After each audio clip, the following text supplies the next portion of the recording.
ரிஷபராசிக்கான 2026-27க்கான குரு பயிற்சி பலன்கள். இந்த குரு பயிற்சி உங்களுக்கு ரொம்ப ஸ்பெஷலாக இருக்க போதுங்க. காரணம் என்ன அப்படின்னு பார்த்தீங்கன்னா, குரு பகவான் 12 வருஷத்துக்கு ஒரு தடவை உச்சமாவார். அந்த உச்சமாகக்கூடிய குரு பகவான் உங்களுடைய ராசிக்கு 7ஆம் பாவகம், 9ஆம் பாவகம், 11ஆம் பாவகம் அப்படின்னு சொல்லக்கூடிய நல்ல இடங்களை பார்க்குறார்.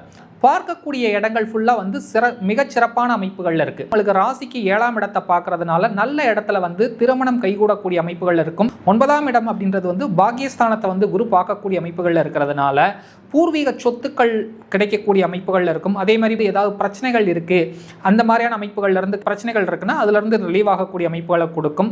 தாய் தந்தையருடைய சொத்துக்கள் கிடைக்கக்கூடிய அமைப்புகள் இருக்கும். பாக பிரிவினை பண்ணாங்கன்னா அது சொத்து கிடைக்கக்கூடிய அமைப்புகளில் இருக்கும். உங்களுடைய ராசிக்கு 11ஆம் பாவகத்துல உங்களுக்கு ராஜ யோகாதிபதியாகிய சனியை குரு பார்க்கக்கூடிய அமைப்புகள் இருக்காரா. சனினால உங்களுக்கு கிடைக்கக்கூடிய சுப பலன்கள் அபரிமிதமான அமைப்புகள்ல கிடைக்கக்கூடிய அமைப்புகள்ல இருக்கு. 2026-27 ஃபுல்லா உங்களுக்கு குரு பயிற்சி ஆகக்கூடிய காலகட்டங்கள் வரைக்கும் சனி மீனத்திலே இருக்கக்கூடிய அமைப்புகள்ல இருக்கிறதுனால அந்த உச்ச குரு இந்த காலகட்டங்களில் ஃபுல்லா உங்களுக்கு ராஜ யோகாதிபதியாகிய சனியை பார்க்கறதுனால சனி இவ்வளவு நாள் கொடுத்ததை விட இனிமே டபுள் மடங்கு கொடுக்கக்கூடிய அமைப்புகள் இருக்கும். எப்படி பார்த்தாலும் இந்த குரு பயிற்சி உங்களுக்கு ஒரு நல்ல யோகமான பலன்களை வாரி வழங்கக்கூடிய அமைப்புகள்ல இருக்கு.